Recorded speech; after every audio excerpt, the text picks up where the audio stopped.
नमो लोये सवसाहुणम हेसो पंचणमो यारो सौवे पावपेणासणो मंगलाणं च सव्वे सिंह परमं हवै मंगलम परमं हवै मंगलम। बोल महावीर भगवान की, परम पूज्याचा श्री आदि सागर जी महाराज की, परम पूज्याचा श्री महावीर कीर्ति महाराज की, परम पूज्याचा श्री विमल सागर जी महाराज की, परम पूज्य सन्मति सागर जी महाराज की, परम पूज्य सुनील सागर जी गुरुदेव की। संबंध भद्र स्वामी के चरणों में नमोस्तु करते हैं, प्रणाम करते हैं। इस ग्रंथ रत्नगण श्रावकाचार्य इस माँ जिनवाणी के चरणों में नमोस्तु करते हैं, प्रणाम करते हैं। और इस ग्रंथ के टीकाकार परम पूज्य आचार्य भगवान प्रभाचंद्र स्वामी के चरणों में नमोस्तु करते हैं, प्रणाम करते हैं। इन्हीं संबंध भद्र स्वामी ने और भी कई सारे ग्रंथों की रचना करी है। इन्हीं प्रभाचंद्र स्वामी ने और भी कई सारे ग्रंथों पर टीका लिखी है।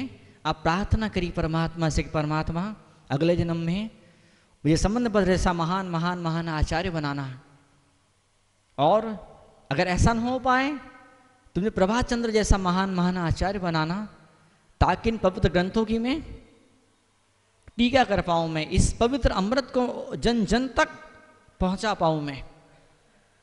आज के पवित्र क्षण प्रथमान योग अर्थख्यानम, प्रथमान योग अर्थख्यानम चरित्र पुराणम अभी पुण्यम। दो चीजें होती, चरित्र और पुराण। चरित्र क्या होता है और पुराण क्या होता है, बताइए। चरित्र क्या होता है और पुराण क्या होता है। आदि पुराण, पुराण के अंदर ढेर सारे महापुरुष का वर्णन होता है, ढेर सारे महापुरुष का वर्णन होता है, और चरित्र के अंदर एक ही महापुरुष का वर्णन हुआ करता है। तो दोनों चीज जरूरी होती है। दोनों को ही दिगंबर जैन धर्म के अंदर दोनों को ही आगम की संज्ञा दी गई है। मात्र किसी एक तीर्थंकर को या मात्र किसी एक आचार्य को पकड़ करके बैठा नहीं जाता है। जो 28 मूल गुण का पालन करने वाले हैं वो सारे सारे मेरे गुरु हैं। मात्र एक चेहरे का नाम गुरु नहीं होता है, किसी व्यक्ति विशेष का नाम गुरु नहीं होता है, किसी मूर्ति विशेष को तीर्थंकर नहीं कहा जाता है, किसी स्थान विशेष को मंदिर नहीं कहा जाता है। जहां जहां भी तरह की प्रतिमा बैठी हुई है, चाहे अतिशयकारी हो चाहे अतिशयकारी मूर्ति नहीं हो, तो भी जहां दिगंबर जैन वीतरागी प्रतिमा बैठी हो, सब मेरे भगवान हैं। उन सबके चरणों में नमोस्तु है। मूर्ति चाहे छोटी हो चाहे मूर्ति बड़ी हो, चाहे मूर्ति पुरानी हो, 1000 साल पुरानी हो, अरब खरब साल पुरानी हो, या मूर्ति भी लेटेस्ट मूर्ति हो, अभी 2 दिन पहले ही पंच कल्याण हुआ हो, मूर्ति चाहे सोने की हो, मूर्ति चाहे पीतल की हो, मूर्ति चाहे किसी भी धातु की हो, मूर्ति चाहे किसी भी पत्थर की हो, अगर दिगंबर जैन परंपरा की इस वीतरागी मूर्ति है तो वो मेरे लिए भगवान है, मेरी इष्ट है, मेरा आराध्य है। अगर आचार्य को मात्र एक ही तीर्थंकर इष्ट होते, अगर जैन धर्म के अंदर, जैन सिद्धांतों के अंदर, अगर जैन शास्त्रों के अंदर मात्र एक ही तीर्थंकर को भगवान के नाम से पुकारा जाता तो बाकी तीर्थंकर का अस्तित्व ही नहीं होता। अब 24 तीर्थंकर हमारे भगवान हैं, बताओ। जिसके 24 भगवान हैं, उसको 24 गुरु हो जाए तो उसमें क्या आश्चर्य है। 24 गुरु हो जाए तो उसमें क्या आश्चर्य है। वैष्णव परंपरा में तो ऐसा आता है, दत्तात्रेय उनके 24 गुरु थे, उन्होंने वेश्या को भी गुरु बनाया था अपना। गुरु मतलब कुछ सीखा जाए, उससे कुछ ज्ञान ग्रहण किया जाए। एक आध्यात्मिक गुरु होते हैं, एक आध्यात्मिक गुरु होते हैं जो हमको धर्म का पाठ पढ़ाते हैं, जो हमें आत्मा की शिक्षा और आत्मा के रास्ते पे हम आगे बढ़ाते हैं। और एक लौकिक गुरु हमारे होते हैं, यूं कहें उनके 24 गुरु थे। तो वेश्या से पाठ सीखा, ये कैसा, मतलब लोग कितना सिखा रहे हैं, समझा रहे, बता रहे कि पाप होता है, नरक में जाना पड़ता है, लेकिन वेश्या कुछ सुन ही नहीं रही है। वो तो अपने धंधे में ही मस्त है। उसने कैसा तरीका अख्तियार किया, उसने कैसा रास्ता जिस उसने अपनाया है कि शॉर्टकट रास्ता अपनाया पैसा कमाने के लिए। और भी धंधे थे, पत्थर तोड़ सकती थी, गड्ढा खोद सकती थी, बर्तन साफ कर सकती थी, पोछा लगा सकती थी, कपड़े धो सकती थी, लेकिन उसने पेट पालने के लिए क्या धंधा अपनाया, शरीर को बेचने का धंधा अपनाया।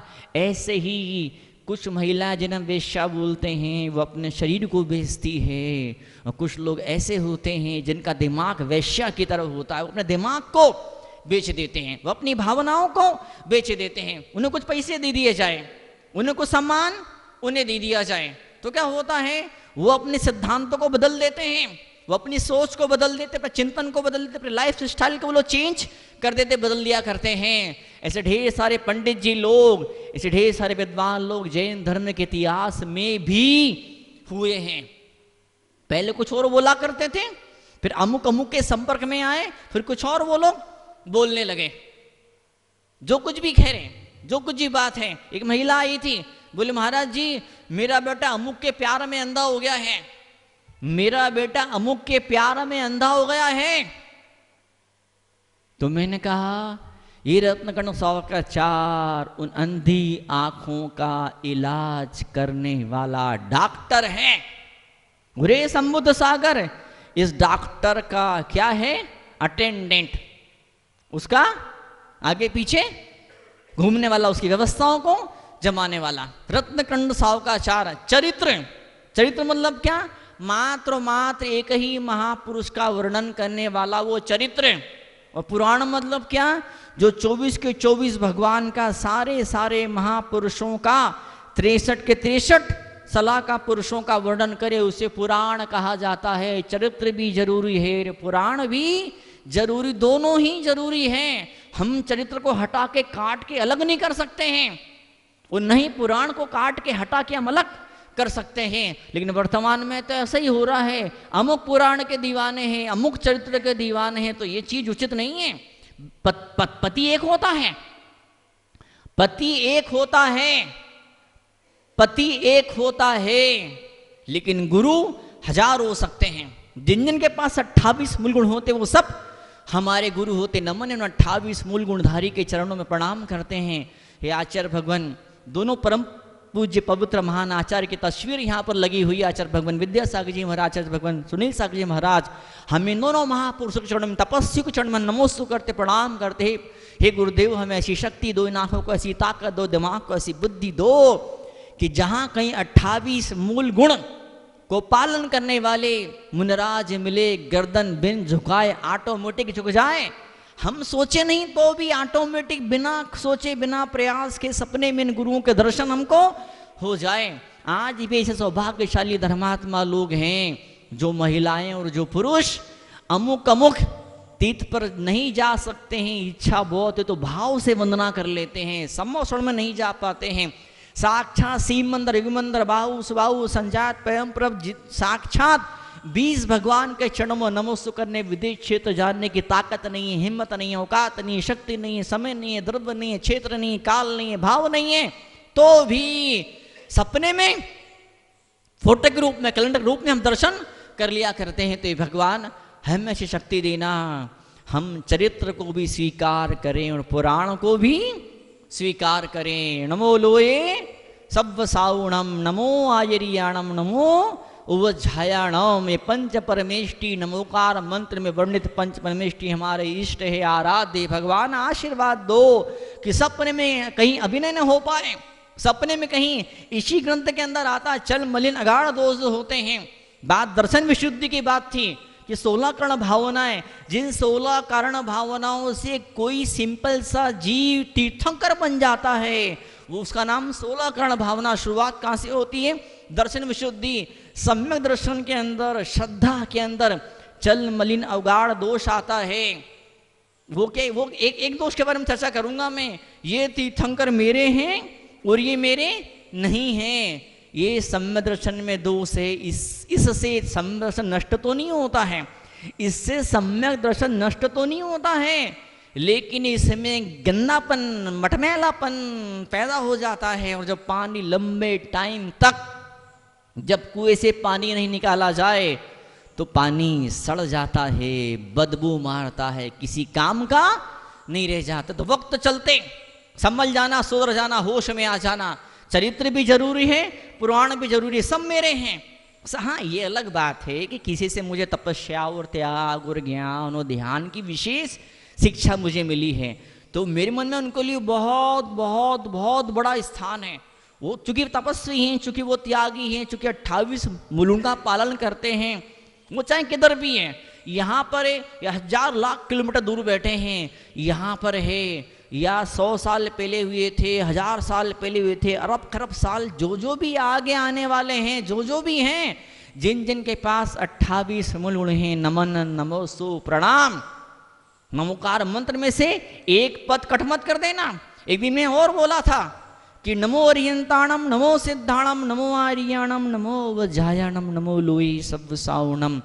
इसमें एक लाइन और जोड़ी जानी चाहिए, नमो लोए सब सावयाणम श्रावकाणाम, नमो लोए सब श्रावकाणाम, सब शाखों को नमोस्तु, अब उन्हें प्रणाम। नमोस्तु मतलब वो नमोस्तु नहीं जो मुनिराज को किया जाता है।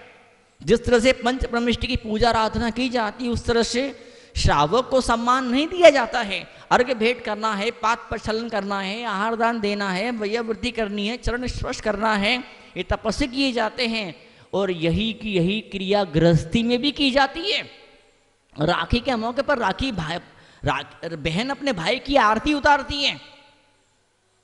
कई सारे मौकों पर कई सारे लोग, पुराने जमाने में तो हर एक व्यक्ति अपने माँ बाप के पैर छूता था और वहां से उसको जो ऊर्जा मिलती थी, तो पैर मुनिराज के भी छुए जाते हैं, पैर माँ बाप के भी छुए जाते हैं। मैं तो ऐसे ऐसे सज्जनों को जानता हूँ। मैं हम चित्तौड़ चौमासा था, वो एक सिंधी महाशय हर रोज प्रवचन सुनने आया करते थे। प्रवचन खुद तो सुनते थे और 10 लोगों को बताते थे कि आज महाराज जी ने ऐसा बोला, आज महाराज जी ने ऐसा बोला, आज महाराज जी इतनी अच्छी बात सुनने को मिली, इतनी अच्छा, तुम भी चलो, तुम भी चलो, तुम भी चलो, तुम भी चलो, तुम भी आओ, सब लोग आओ, सब लोग आओ, सब लोग आओ। ने समाज के ऐसे लोगों को कई बार वो सज्जन लेकर के आ जाते थे। तो वो सज्जन एक बार मेरा शायद 2-3 मेरे अंतराय हो गए मेरे। तो फिर अगले दिन जब मेरा एक दिन उपवास, अगले दिन अंतराय, जब मेरा अच्छे से पारणा हुआ, तो वो सज्जन नाचने लगे। उनने क्या किया, जिसका चौका था उसके पैर छुए। क्या किया, उसके पैर छुए।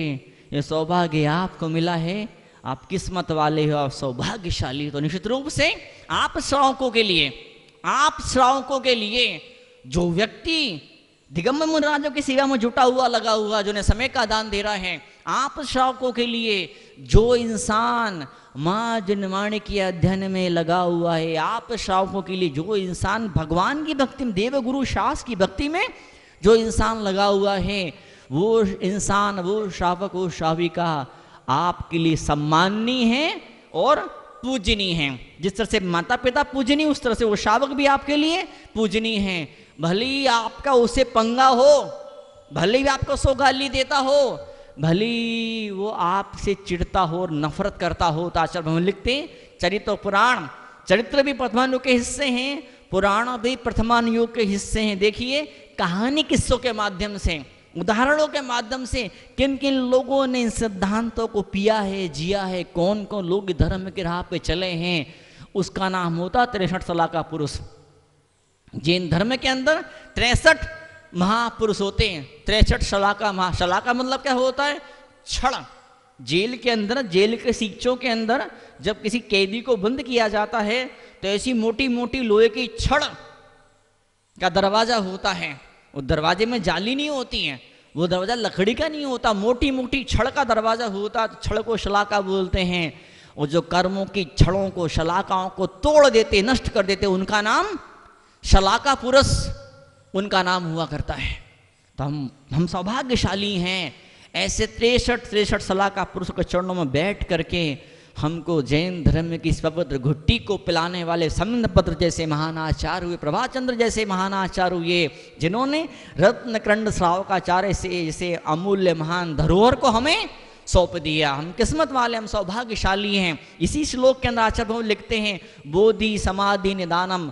बोधि मतलब क्या, रत्नत्रय, सम्यक दर्शन, सम्यक ज्ञान। आप सम्यक ज्ञान को बोधि बोलते हैं, कहीं पर सम्यक दर्शन को बोधि कहा जाता है, कहीं किसी ग्रंथ, इसी दिगंबर परंपरा के कहीं किसी ग्रंथ के अंदर सम्यक चारित्र को बोधि कहा जाता है। शुरुआत दर्शन कहो, ज्ञान कहो, चारित्र को, बात तो एक ही थैली के चट्टे बट्टे। यूं तो नहीं कहूँ, यूं को एक ही सिक्के के विभिन्न पहलू विभिन्न आयाम हैं, एक आएगा दूसरे को आना कंपलसरी जरूरी है। समदर्शन अगर पैदा हुआ है तो गारंटी की बात है ज्ञान तो आएगा, 100% गारंटी है।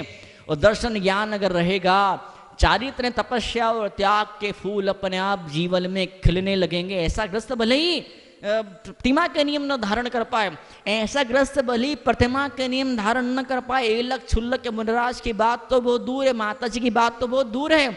ऐसा श्रावक श्राविका जिसके दिल के अंदर श्रद्धा और भक्ति पैदा हुई है, ऐसा श्रावक श्राविक भले किसी व्रत को धारण न कर पाए, लेकिन फिर भी ऐसा श्रावक और श्राविका किसी ऑर्डिनरी व्रती से भी लाख गुना ऊंचा होता है, जिसके दिल में सम्यक दर्शन की ज्योति जल रही होती है। पिछले श्लोकों के अंदर आचार्य ने कहा है कि ऐसा श्रावक उस मोही मुनि से लाख गुना ऊंचा, श्रेष्ठ और महान होता। बार बार चेक करो अपने आप को, क्योंकि मेरे अंदर दोष तो नहीं पैदा हो रहा है, ये तो मेरे हैं और ये मेरे नहीं हैं।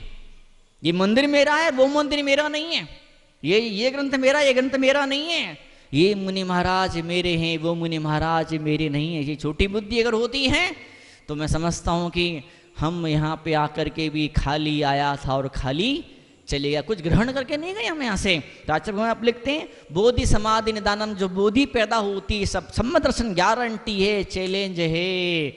समाधि तो होती है, वो किस्मत वाले होते हैं जो समाधि कराया करते हैं, वो किस्मत वाले हो तो समाधि कराया करते हैं।